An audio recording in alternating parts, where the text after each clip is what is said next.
Eu do meu rei sou soldado, soldado do rei dos reis. Eu do meu rei sou soldado, por isso canto toda vez. Eu luto contra o pecado, assim como Davi lutou. Nem o mal eu vou temer, cumprindo meu dever com Jesus, pois Ele é o Rei dos Reis. mais uma vez bem forte. E agora vamos estudar mais um texto da palavra em Colossenses capítulo 1, versículo 9. Ontem estávamos desejando de passar a razão que Paulo dava graças pelos colossenses. Dava graças por aquele jovem Epáfras, que foi usado por Deus para evangelizar aquela pequena cidade no interior da moderna Turquia. E que hoje só resta algumas pedrinhas lá. Não tem muita coisa para ver, não. Mas o que tem é gente no céu que fazia parte daquela igreja que vamos abraçar daqui um pouco, dependendo, claro, da sua idade e a segunda vinda de Cristo. Capítulo 1 de Colossenses, versículo 9. Por essa razão, a fé, o amor e a esperança que Deus, o Espírito, colocou nos corações daqueles irmãos, Filemon, Áfia, filho Arquipo, Onésimo e outros que não têm nome conhecido por nós. Por essa razão, desde o dia em que ouvimos, não deixamos de orar por vocês e de pedir que estejam cheios do pleno conhecimento da vontade de Deus com toda a sabedoria e entendimento espiritual. Isso para que vocês vivam de maneira digna do Senhor, em tudo possam agradá-lo, frutificando em toda boa obra, crescendo no conhecimento de Deus e sendo fortalecidos com todo o poder, de acordo com a força da sua glória, para que tenham toda a perseverança e paciência com alegria, dando graças ao Pai que nos tornou dignos de participar da herança dos santos no reino da luz, pois Ele nos resgatou do domínio das trevas e nos transportou para o reino do seu Filho amado, em quem temos a redenção, a saber, o perdão dos pecados. 9 a 14 do capítulo 1. Paulo orava na prisão, provavelmente em Roma. Alguns acham que ele escreveu de Cesareia, que é uma possibilidade, mas a maioria pensa que Paulo estava em Roma.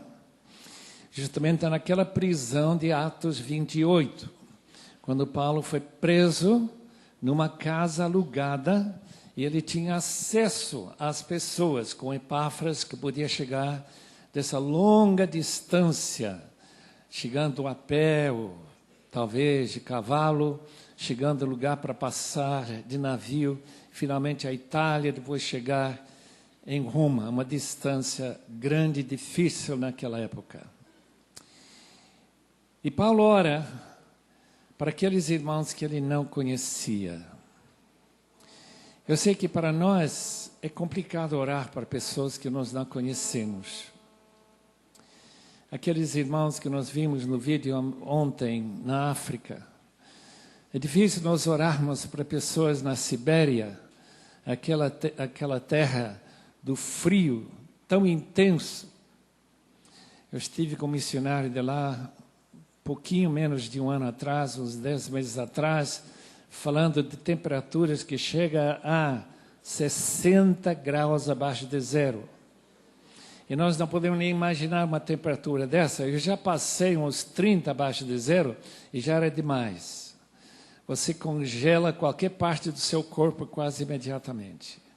É difícil orar para aqueles japoneses, aqueles que nós acabamos de cantar, que têm outras cores, e ainda mais difícil orar para aquelas pessoas que nunca tiveram oportunidade de receber o Evangelho e ouvir falar de Jesus. Minha esperança de que Deus levante alguns irmãos e irmãs comprometidos com levar esse Evangelho a lugares onde ele não é conhecido. Para isso acontecer, irmãos, nós temos que orar bastante. Leiam biografias daqueles homens e mulheres que foram pioneiros, que levaram a palavra, por exemplo, David Livingstone, Hudson Taylor, no interior da China, aquele irmão Adoniram Judson e sua famosa esposa, Anna Hasseltine, e quantos outros que levaram pioneiros para todos esses cantos do mundo. Mas há ainda lugares onde Cristo não é conhecido. Podemos orar por eles agora? Vamos orar também para que Deus fale conosco nesta manhã sobre a sua vontade.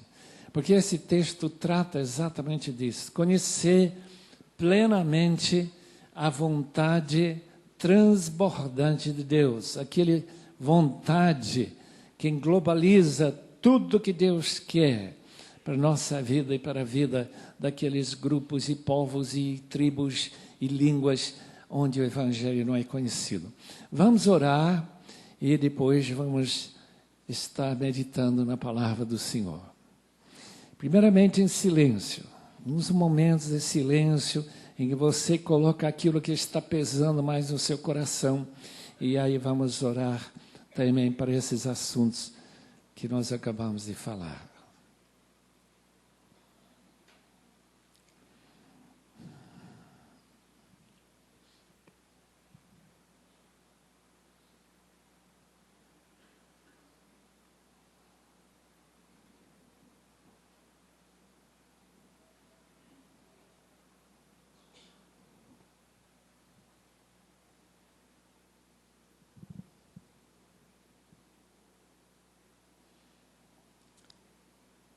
Ó nosso Deus, fonte de toda graça, fonte do amor agape, que alcança pessoas que nós nem conhecemos.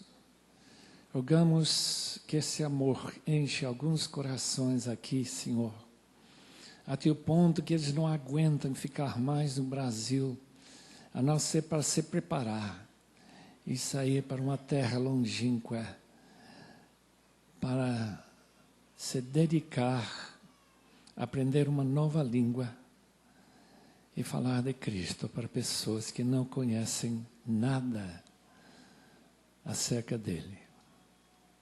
Talvez no nosso amado Brasil, talvez em outro lugar, ao redor deste grande mundo. Agora, derrama tua graça sobre nós, tanto quem fala sobre quem ouve, para que tua palavra seja preciosa como mel, doce, fonte de alegria para nossas vidas. Em nome de Jesus te rogamos. Amém e amém. Orar é complicado, irmãos, muito complicado.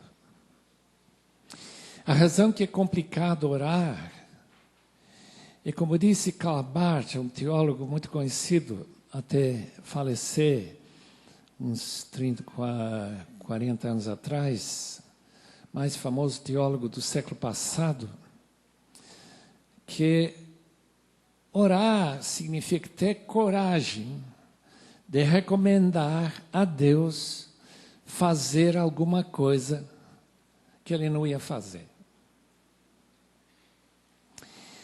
Isso é tão complicado quando a gente começa a pensar assim logicamente. Lá está o Deus que sabe tudo, Deus que conhece o futuro como o passado, E mesmo assim, Ele não pede para a gente apenas agradecer, como Ele faz nesse primeiro parágrafo, mas também a pedir. Uma vez eu estava trabalhando num navio nos Grandes Lagos Americanos, 1953, nunca esqueço aquela experiência. Lá estava sentado numa cadeira um jovem seminarista chamado Douglas. E na nossa conversa, naquele instante, ele disse: eu não oro. O senhor não ora? Seminarista que não ora? Não, eu não oro. Eu medito. Com certeza ele foi influenciado por essa ideia que orar é tentar forçar Deus a fazer alguma coisa que Ele não quer fazer. Não sei, Ele nunca explicou bem para mim porque Ele não orava. Mas como Jesus nos ensinou a orar, Ele mesmo orava até a noite inteira. Eu acho que nós podemos também seguir o exemplo de Paulo e orar. E orar bastante. E saber que sem oração nós não podemos esperar as bênçãos que Deus pode nos dar. E a maior bênção que Deus poderia nos dar é esta pedido respondido que Paulo faz na prisão de Roma. Note bem qual é o pedido.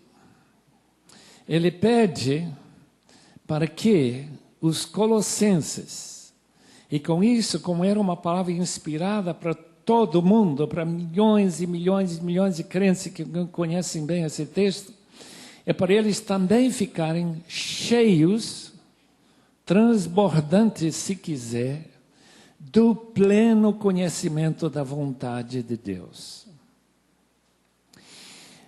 É um pedido estranho, porque quando eu vou para uma reunião de oração, se eu estou num grupo, se eu oro com a esposa, ninguém está pedindo isso.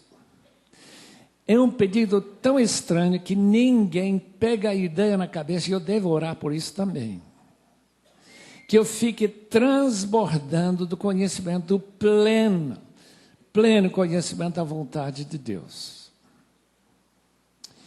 E talvez a razão que nós fazemos esse pedido é porque, bem, porque para nós isso não é tão importante.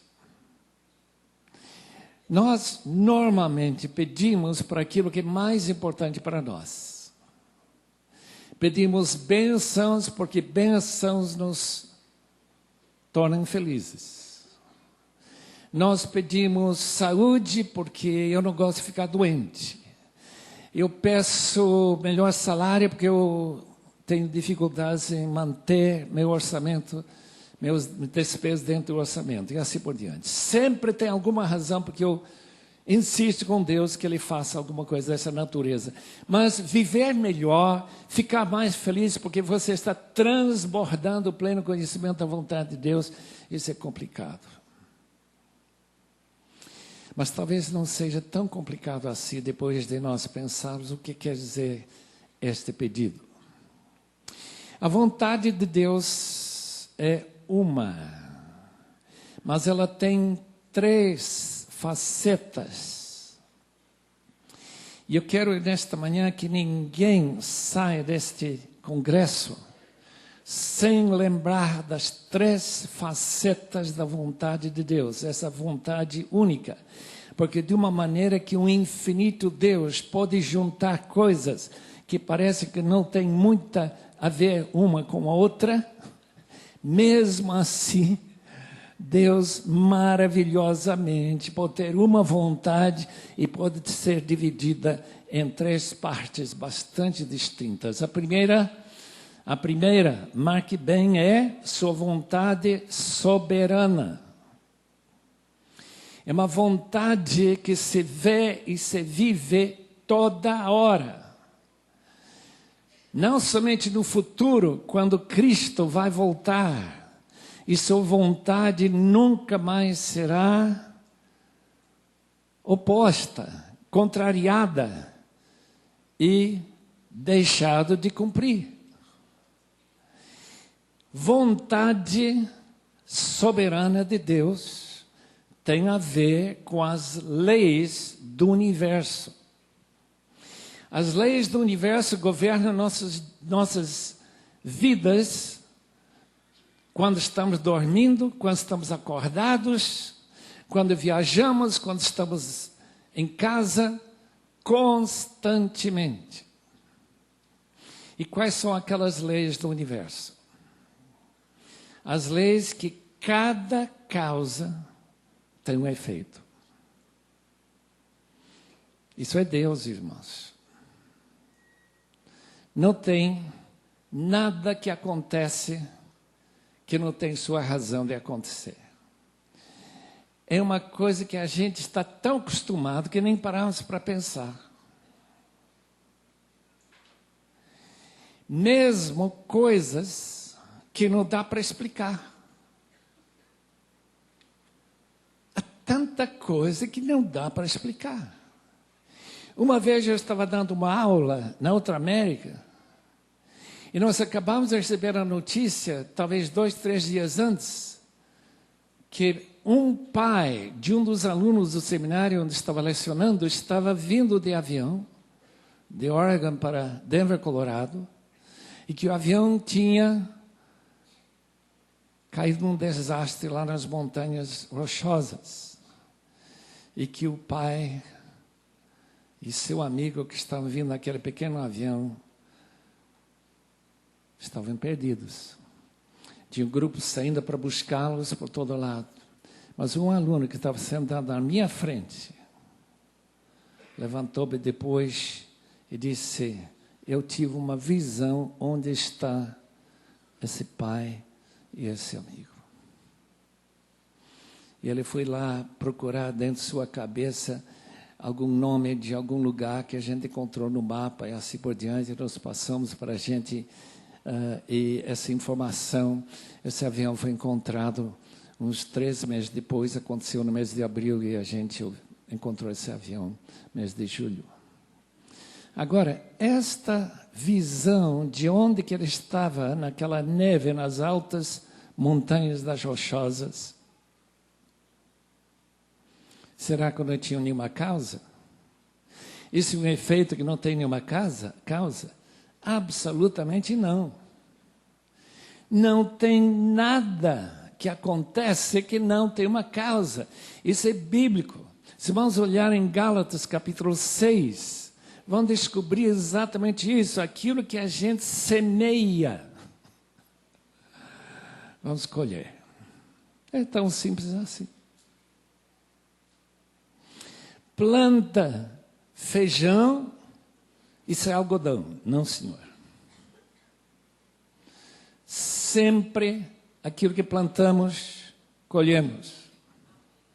Porque isso é a soberana vontade de Deus.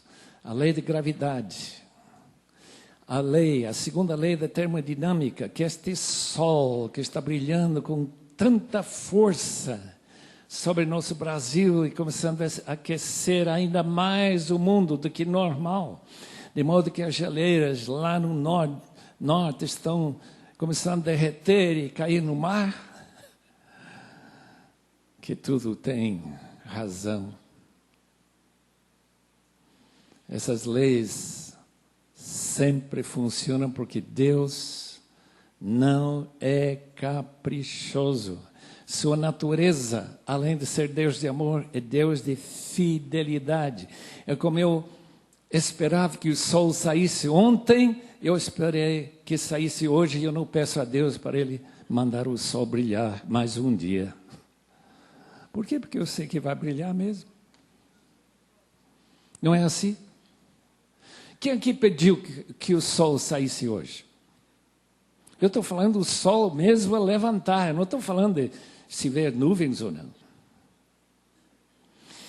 Quando meus amigos saíram para Diamante, lá em Paraíba, começaram a evangelizar aquela terra sem evangelho nenhum. E o povo diz: olha, aqui não chove 3 anos. Seu Deus pode mandar chuva? Boa pergunta. Boa pergunta. Vamos falar com ele. Daí eles pararam de evangelizar para orar. Para quê? Para que Deus possa tocar esses corações e saber que o Deus que nós adoramos é diferente daquele padre Cícero, que não estava mandando chuva por 3 anos, estava zangado por alguma razão. Daí eles começaram a orar, daí umas horas cai uma tromba de água em cima de diamante e começa esse ministério Juvep, que tem sido uma bênção para muita gente. Mas essa chuva saiu sem causa? Claro que não saiu sem causa. Foi Deus que intervém naquilo que é normal e muda, chamado milagre. Milagre não é que tem um efeito sem causa nenhuma, por acaso. Quem pensa que existe um acaso são evolucionistas, não cristãos. Cristãos sabem que tudo tem razão de ser. E um dia nós vamos entender muito melhor.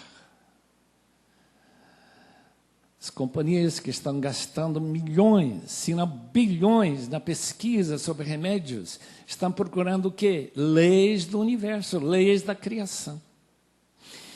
E nós, quando nós buscamos conhecer a plena vontade de Deus, nós começamos a fazer pesquisas, até científicas, sociológicas, começamos a fazer pesquisas psicológicas sobre o efeito de certa maneira de criar crianças e outras maneiras que não dá. Por quê? Porque estamos dentro da soberana vontade de Deus.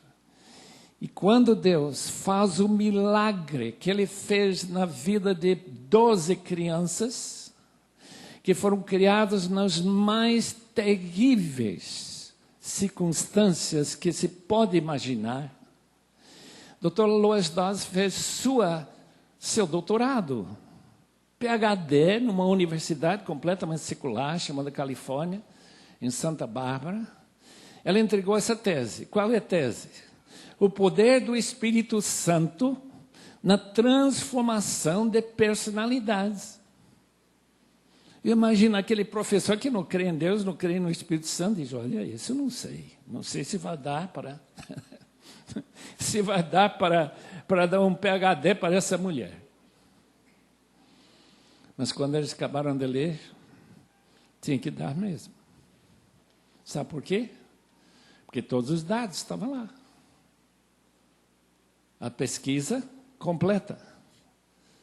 Causa e efeito. Só que a causa, pelos psicólogos secularizados, é não existente. Ela diz, existe sim. É o Espírito Santo agindo na vida de uma criança. Uma criancinha chamada Grace, só para mostrar o tipo de pessoa que ela encontrou.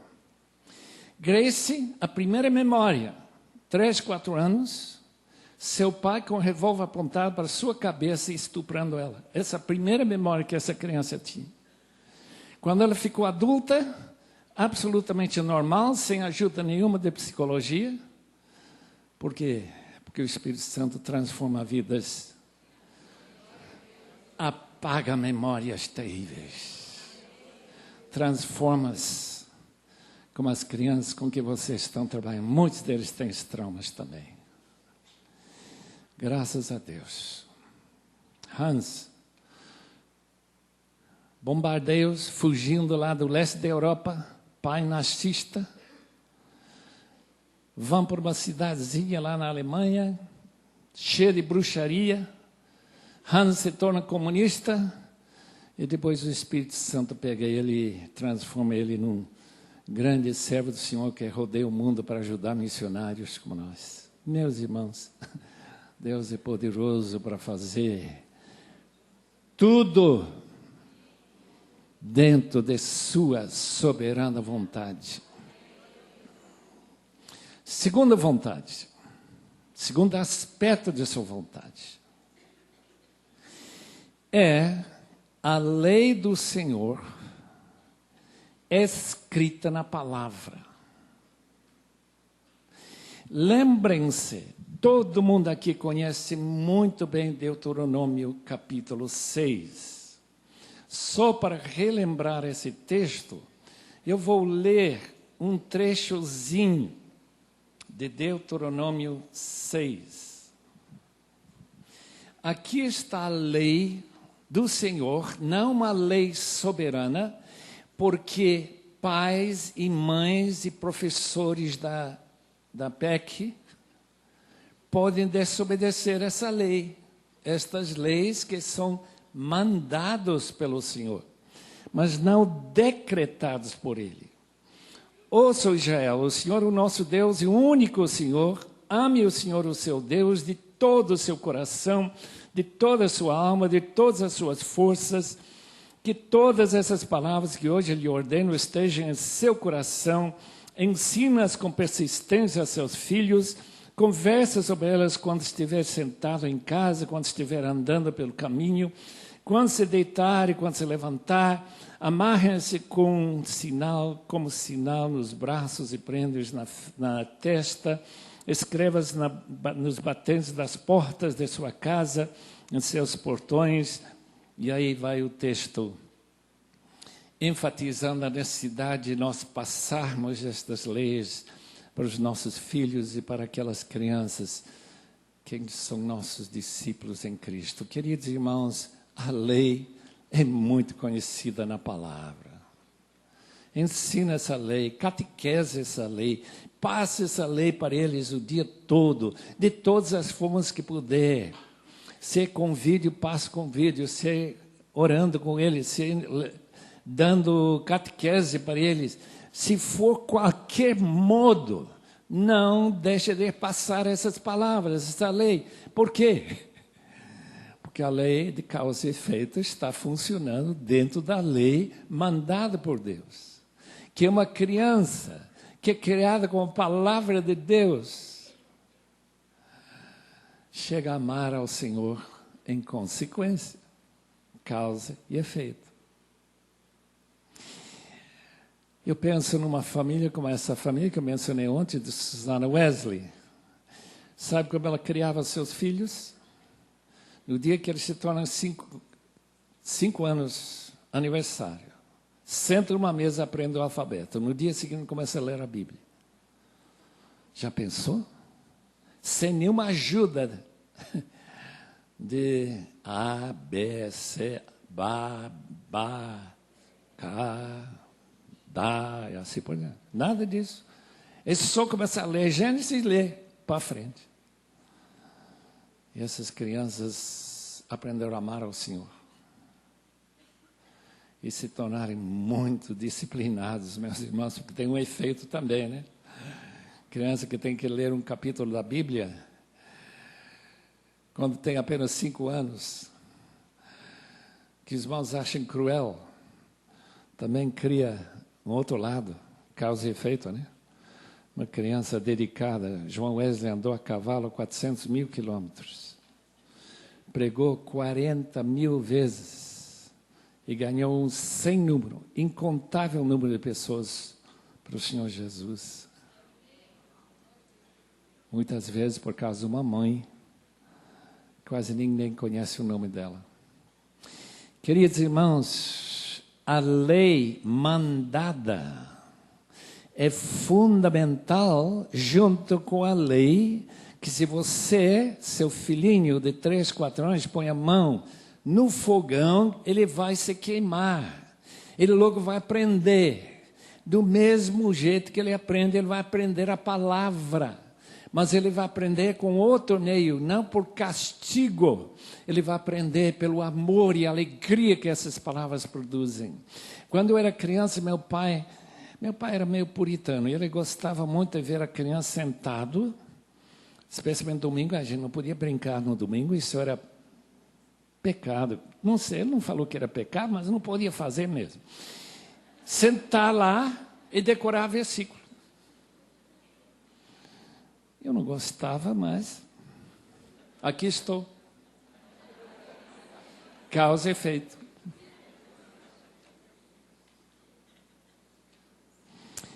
Posso citar um dos maiores autoridades centenas de anos atrás, João Amós Comênius escreveu: se alguém deseja que alguém se torne um modelo de apurada moralidade, é necessário habitá-lo aos bons costumes, desde tenra idade. Eu entro numa casa, lá está a televisão ligada. A criança está fixa, como se fosse uma estátua em frente daquela caixa preta. O que esse texto diz? Você quer ensinar seu filho a amar moralidade?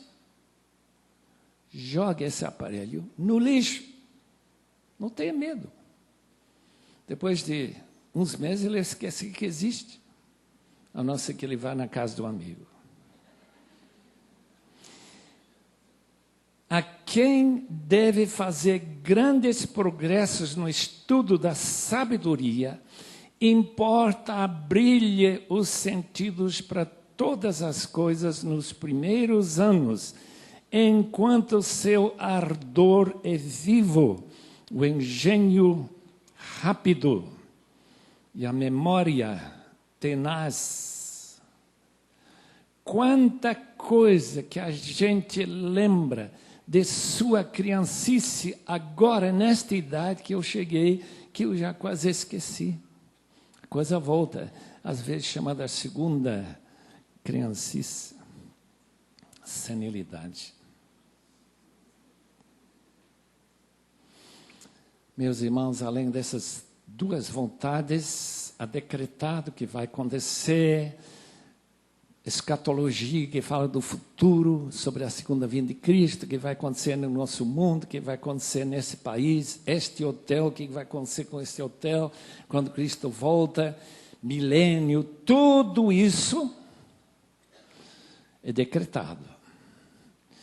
E esses mandamentos do Senhor, que nós lemos diariamente na Palavra de Deus, como C.T. Studd, lá em Keswick, na Inglaterra, já à beira da morte, idoso, depois de anos e anos no campo missionário, tanto na China, Índia, África, começou esse movimento que é muito forte ainda no mundo, e ele está lá com os cotovelos, que horas da manhã? Talvez 2 da manhã, 1 da manhã, e alguém abre a porta pensando que ele tinha morrido. Nada. O que está fazendo, senhor C.T.? Estou procurando mandamentos para guardar. Estava segunda área da revelação, do conhecimento da vontade de Deus. Mas eu estou interessado também nessa terceiro aspecto da vontade de Deus, pleno conhecimento dessa vontade, é sua vontade particular para cada um de nós. Como cada um de nós tem uma impressão digital diferente, cada um de nós tem uma aparência diferente, não tem ninguém no mundo que parece a mim, graças a Deus. E ninguém que parece você mesmo. Todo mundo diferente. Uma sugestão que Deus também tem um plano diferente para todo mundo. E conhecer esse plano, saber o que Deus quer para mim, é o que Efésios 5,17 diz. Nós devemos procurar incansavelmente. Não seja insensato, jovem, pessoa mais idosa. Não seja insensato, mas procure saber, compreender a vontade de Deus. Por que é tão importante conhecer a vontade de Deus e não simplesmente fazer a sua própria vontade? Porque nossa própria vontade é carnal. Nós imaginamos no futuro como que eu vou morrer feliz. Como que eu vou poder olhar para trás na minha vida e dar graças a Deus que eu vivi a minha vida como eu vivi. Essa foi a frase do David Brainerd, quando ele estava morrendo. Graças a Deus, eu não teria vivido a minha vida de forma diferente da maneira que eu vivi, por nada neste mundo. Como que ele podia falar isso? Não porque imaginava, ele tinha uma outra ideia que seria uma vida feliz para ele. Não, é porque Deus, soberanamente, o colocou em situações em que ele descobriu o verdadeiro significado de ser separado para uma obra particular. E é isso mesmo que é importante para todos nós. Eu não tenho nem começo do tempo a descer para contar todas aquelas curvas na estrada da minha vida, nem interessaria. Apenas que eu possa dizer para Deus obrigado pelas oportunidades de mudar de direção. Quando Deus coloca um sinaleiro, diz, não para lá não, para cá. Quando Deus escolhe o que Ele acha melhor. Agora, a dificuldade com toda essa área de escolha individual é que nossos desejos se confundem com a vontade de Deus. Casamento, por exemplo. Casamento, por exemplo. Tem gente, talvez tenha pessoas aqui casadas com não cristãos. Os irmãos sabem que a Bíblia manda, portanto, o segundo aspecto da vontade de Deus é nunca casar com não cristão. Isto é criar uma tentativa de uma parceria com o diabo e Deus, que não dá. Simplesmente não dá. Sempre conflito. Agora, os irmãos que casaram com esse incrédulo, quando você também era incrédulo, é outra coisa. Aí é uma benção. Pode ganhar ele para Cristo. Assim diz 1 de Pedro, capítulo 3. E assim vai. Sempre procurando, já que conhece a Cristo, Senhor, o que é que tu queres que eu faça? Essa grande pergunta para todos nós. E eu sei que os irmãos não vão cair nessa famosa heresia chamada penielismo. Penielismo é uma ideia que apareceu na nossa escola lá em Wheaton, Illinois, nos anos 40, né? Imagina, nos anos 40. Qual foi a ideia? Que você tem que saber a vontade de Deus sobre tudo. Por exemplo, quando você acorda de manhã, a primeira coisa que você tem que saber é se deve ficar na cama ou sair da cama. Então, Senhor, me mostre se eu devo sair da cama. E depois, o que eu vou vestir hoje? A gente abre a portinha para ver quais os diferentes vestidos, ou calças, ou camisas que a gente tem. E qual a cor das meias que eu vou pôr. Devo tomar café hoje ou não? E assim por diante. E finalmente, coitado da aluna, não sabia se devia ir para a escola, não devia ficar em casa, deve ficar orando, deve estudar. Tudo deu uma confusão tremenda. E finalmente a própria escola pesou duro sobre aqueles irmãos. Não chega a ser heresia, mas complica muito a vida, irmãos. Complica demais a vida. Deus dá uma capacidade própria para você decidir que não faz diferença se você toma café ou não. A não ser que Deus interfira de uma maneira específica para que você jejue aquele dia para o Senhor. Tudo bem. Mas não é todo dia que você tem que pedir ao Senhor, posso tomar café hoje ou não? Ou posso almoçar hoje ou não? Ou assim por diante. E nem todo dia. Se você pode falar com fulano ou não falar com ele, e assim por diante. Agora, sobre as grandes decisões da vida, direção que você deve tomar, se você deve se preparar estudando direito, deve estudar teologia, essas perguntas sim que a gente tem que orar bastante. Porque só Deus sabe qual vai ser a maior bênção para a sua vida e através de sua vida ser maior bênção para muitas outras pessoas. Lembre que nossa vida é para a glória de Deus. É para a glória de Deus, irmãos. Nossa vida não é para nosso prazer apenas. Nosso prazer é fundamental. Você nunca vai fazer muita coisa sem ter prazer em fazê-lo. Você vai querer sempre fugir se você não sente prazer. Mas esse prazer é secundário a estar fazendo a vontade de nosso grandioso Deus. Esse é o terceiro aspecto, e nós vemos casos e casos e casos na Bíblia, onde pessoas são escolhidas antes de nascerem, onde eles são incluídos dentro dos planos de Deus e aparecem nas páginas da palavra de Deus. Graças a Deus pelas suas escolhas, graças a Deus que nós podemos confiar que Ele vai escolher bem.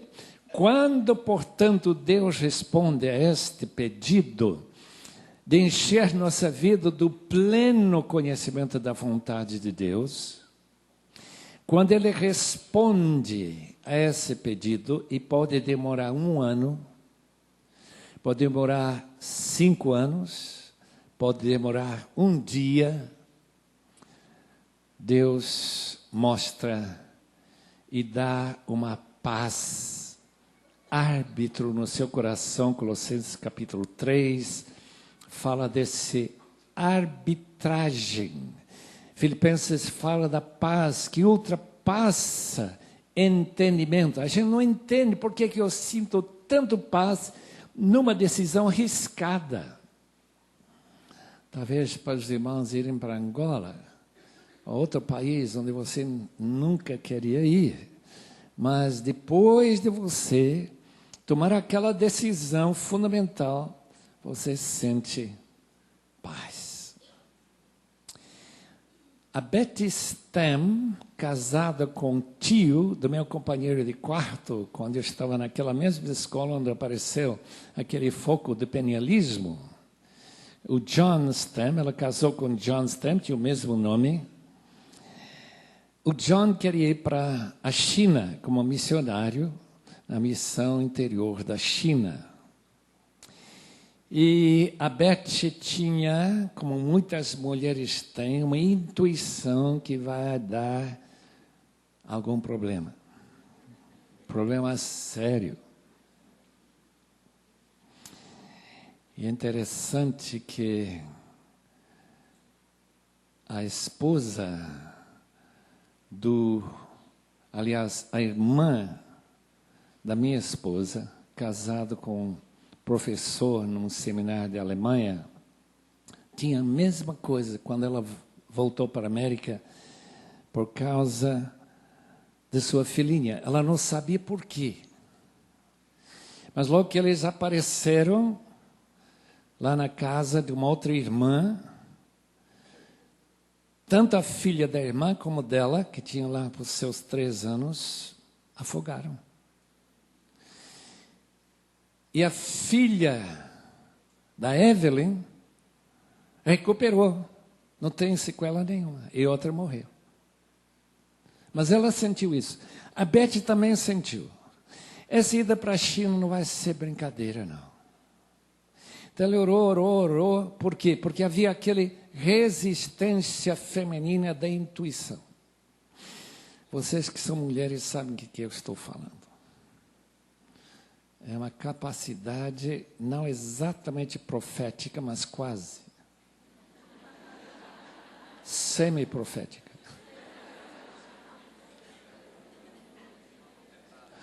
Depois de muita oração, a Betty se rendeu. Aqui aquelas palavras que ela escreveu na sua oração de rendição à vontade particular de Deus e para o interior da China. lá nos anos 40.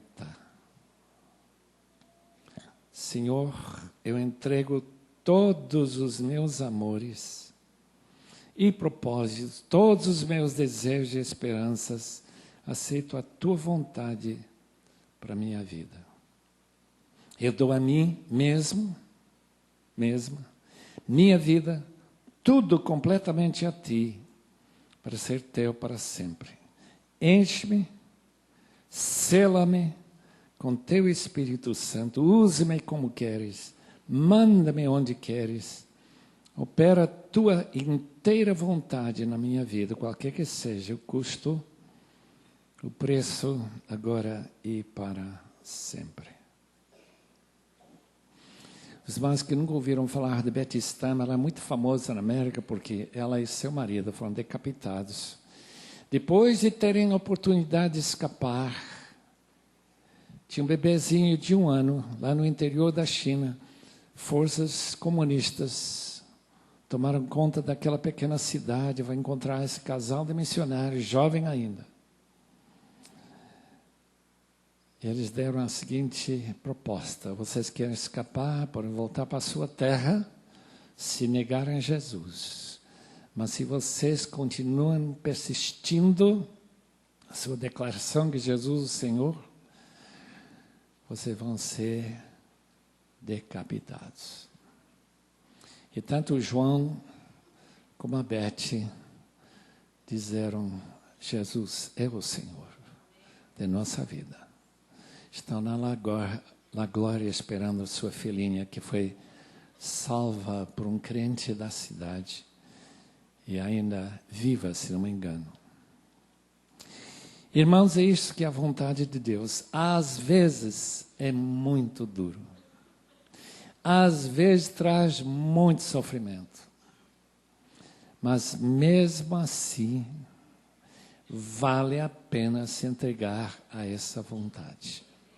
E quando Paulo pede para os irmãos de Colossos que eles sejam transbordantes no pleno conhecimento dessa vontade, ele entende perfeitamente que se Jesus é Senhor da vida deles, eles vão querer obedecer essa vontade. Eles vão evangelizar a sua área, vão deixar Paulo tranquilo, que quando ele chega a escrever Romanos, poucos anos antes de ele escrever o Colossenses, ele já tinha dito: eu não tenho mais lugar aqui para espalhar a palavra. Por quê? Porque as igrejas que foram fundadas vão completar, vão levar o evangelho a todos os cantos onde ela ainda não chegou. Aqui vem, em seguida, os irmãos podem ver uma lista de consequências de plantar esta vontade plena na vida desses cristãos. Eu queria garantir, baseado nesse texto e outros textos semelhantes, que isso vai acontecer na sua vida também.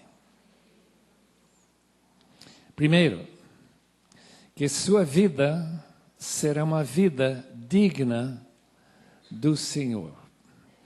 E a palavra digna, interessantemente no grego, significa uma balança, em que a vontade de Deus está num prato e sua vida está no outro prato. Quando a vontade de Deus é mais pesado do que a sua vontade de fazer essa vontade de Deus, quando a sua vontade interfere, sua vontade levanta o prato e você vive uma vida indigna do Senhor. Lembre-se, irmãos, que todo escândalo, conhecido e não conhecido, é uma marca de indignidade diante da vontade de Deus. Algumas vezes pessoas não conheciam, novos crentes tropeçam porque não conhecem a vontade. Mas quando um velho crente, uma pessoa que conhece perfeitamente o que Deus quer, segundo a sua palavra, segundo a faceta dessa vontade, e não fazem, podem saber que isso traz uma desonra ao Senhor muito grande.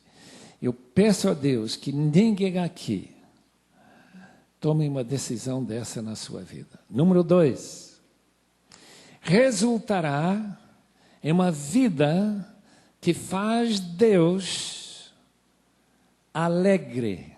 Os irmãos sabem que Deus é perfeitamente alegre, não sabem? Deus é alegre. E você pode me dizer, perfeitamente correto, teologicamente, que Deus não pode ficar mais alegre do que Ele já está. É verdade. Mesmo assim, você pode agradá-lo. E isso que Paulo diz. Sua vida vai agradá-lo. Ele vai sorrir para você, os anjos vão dançar. Lembra que eles dançam quando alguém se converte? Eles vão dançar quando vê sua decisão. Porque é uma vida que agrada a Deus. E os anjos refletem essa alegria. Lá no céu, na sua coreografia. Número 3. Resultará em vidas frutíferas em todo tipo de boa obra. O que é uma boa obra? É uma obra que você faz, não porque você é humano. Nós temos boas obras espíritas, temos boas obras da Unicef, temos boas obras de toda espécie, menos cristãos. Mas uma boa obra cristã é uma obra que não seria feita se não fosse o impulso do Senhor na sua vida.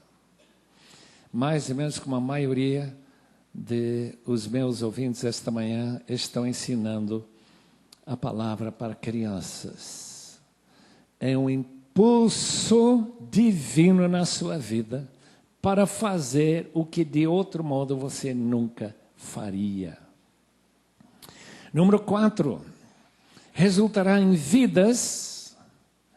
Isso para mim é, de certo modo, o principal de tudo, em vidas que crescem no conhecimento de Deus, isto é, em intimidade com Deus.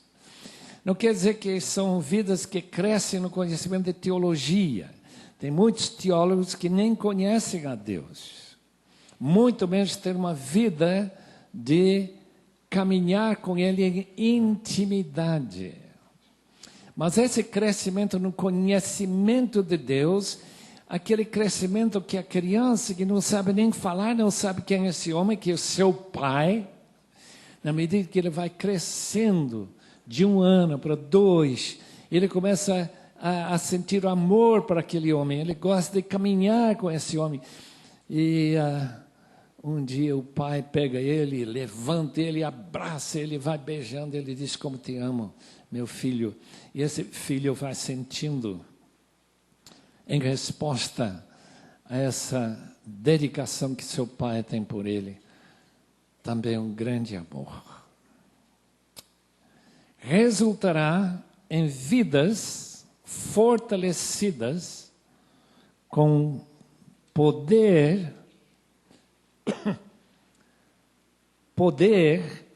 a palavra, versículo 11, fortalecidos com todo o poder, quer dizer, poder ilimitado. A palavra aqui é o verbo dunamis, poder milagroso. A palavra milagres é dunamoi, com todo o poder do Espírito Santo. Lembra que o Espírito Santo descendo sobre vós, vocês receberão poder. Então, sua vida, todo o poder que tem espiritual vem do Espírito Santo na sua vida.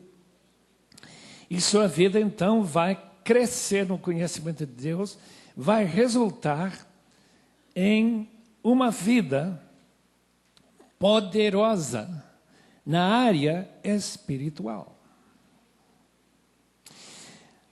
Meus irmãos, como importante este versículo 11. Porque tanto trabalho que nós fazemos de transmissão, de comunicação da palavra, não resulta em nenhuma manifestação de poder. Não há nenhuma maneira de saber se Deus se envolveu ou não. Mas quando a gente vê o resultado do Espírito Santo num dia de Pentecostes, no dia que uma criança chega para essa professora da PEC e diz: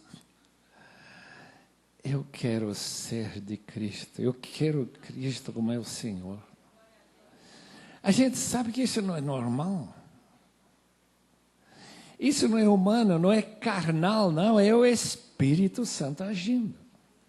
Então, esse poder que faz com que essa capacidade de transmitir com poder a palavra, é o que nós desejamos de todo o coração, senão não vale a pena nem abrir a boca, porque aquilo que não tem poder divino, só tem poder humano, endurece os corações das pessoas.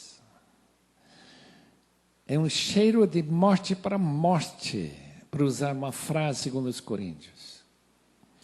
Portanto, queridos irmãos e irmãs, busquem esse poder. Minha recomendação, nem pensar, tentar trabalhar como missionário da PEC, sem que você tenha um grupo de pessoas intercessoras que estejam orando todos os dias para que o poder do Espírito possa se manifestar através de sua boa obra, falar de Cristo, de abençoar essas crianças. Resultará, já é o número 4, em vidas que crescem no conhecimento de Deus, resultarão em vidas fortalecidas pelo poder, já é o número 5, número 6, resultará em perseverança. Sabe qual é o problema com tantos cristãos, né, que não perseveram?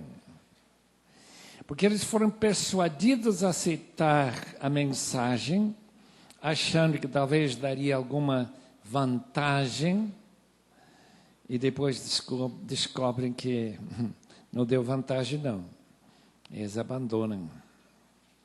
Mas quando alguém sente o poder do Espírito na sua vida, como essas 12 crianças que a doutora Lois Dodds descreveu na sua tese de doutoramento, que eram buscadores. Ela mesma tenta explicar a diferença entre crentes que não buscam ao Senhor. Ela até criou uma palavra inglesa para descrever esse tipo de criança, que é diferente. São crianças que o poder do Espírito está agindo. Glória ao Senhor. Se tornam perseverantes, se tornam pacientes. Não são essas pessoas que dizem: se Deus não me dar isso, eu vou deixar de ser crente. E tornam esses convertidos alegres, felizes, sorridentes. São pessoas com cheiro de flores que Deus cria em vez de criado pelos homens. É uma diferençazinha, né? Estas flores aqui, sabe que são reais? Elas não são criadas pelos homens, não, são criadas por Deus. Então, essas pessoas que são criadas pelo Senhor têm esta característica.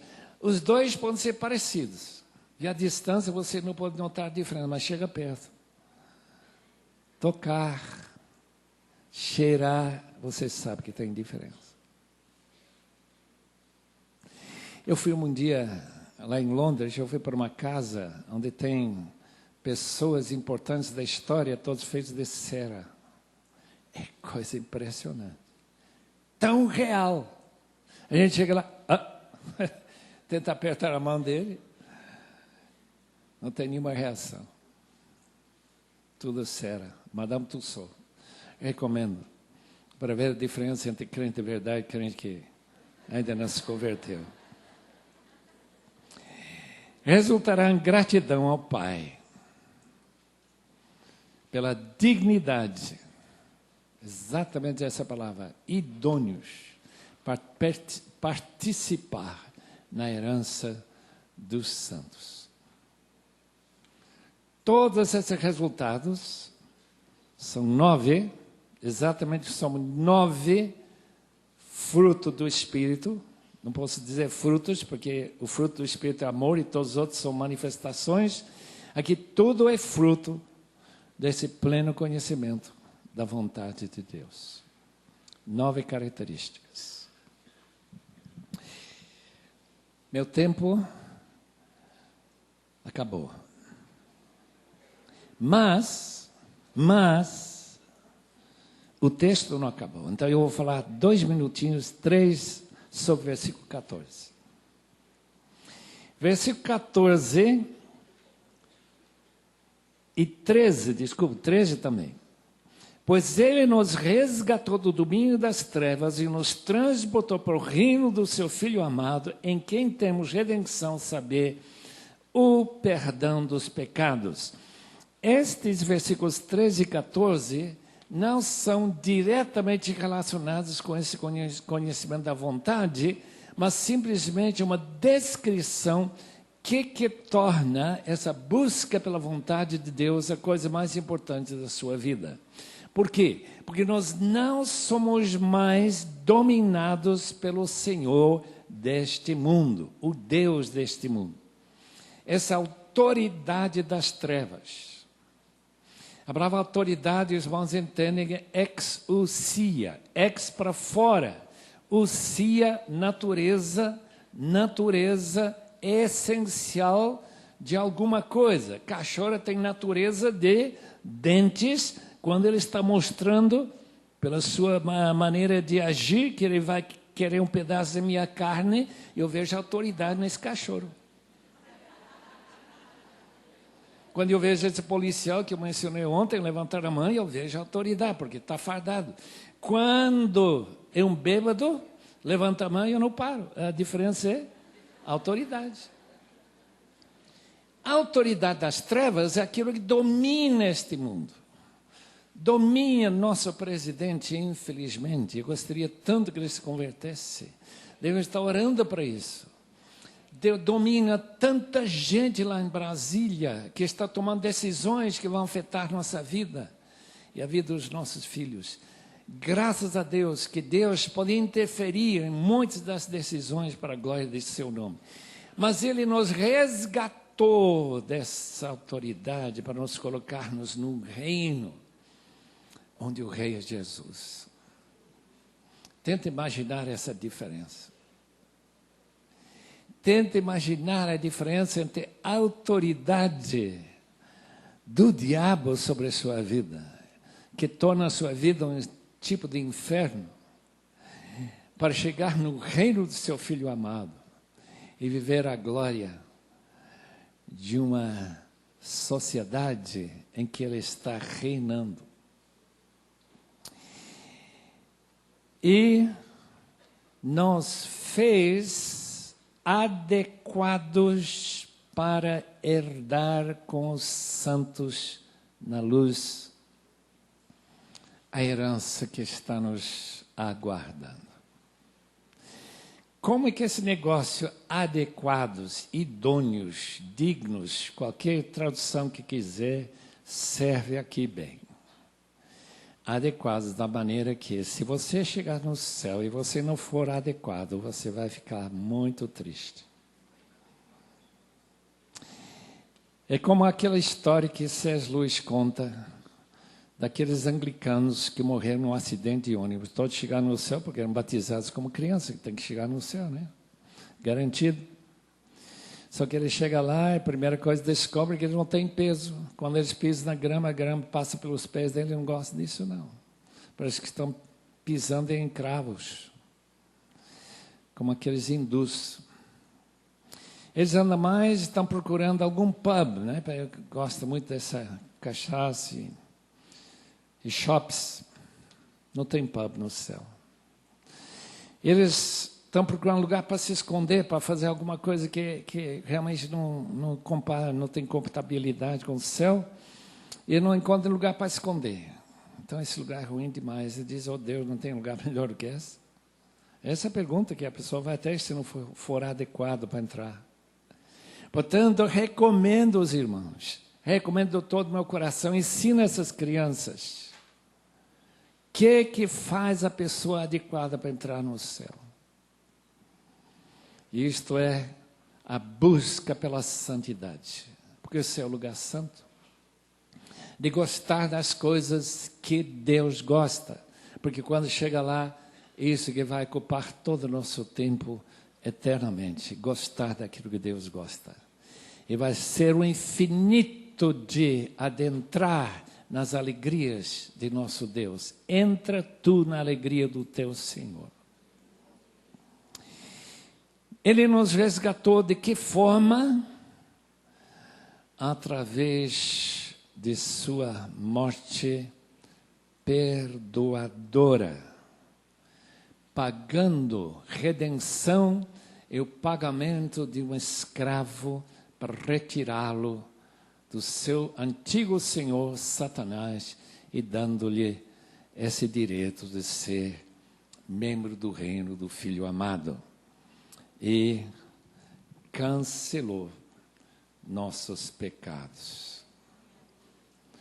Meus irmãos, somos tão beneficiados e abençoados e glorificados, e a palavra que Paulo usa em Romanos 8.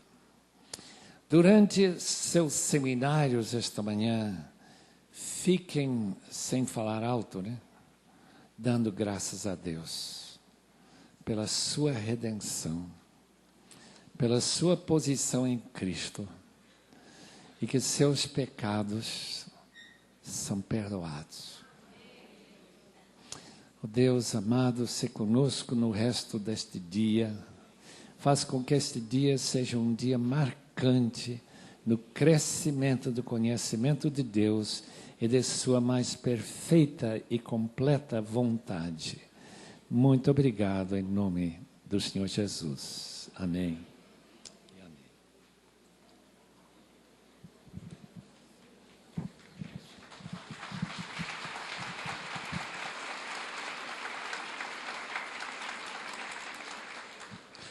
Hoje você vai ganhar um prêmio. Quem quer ganhar um livro hoje? Os nossos colegas de trabalho, diáconos, vão estar. Do meu rei sou soldado, soldado do rei dos reis. Eu do meu rei sou soldado, por isso canto toda vez. Eu luto contra. Eu luto contra o pecado, assim como Davi lutou. Nem o mal eu vou temer, cumprindo meu dever com Jesus, pois Ele é o Rei dos Reis. Mais uma vez, bem forte.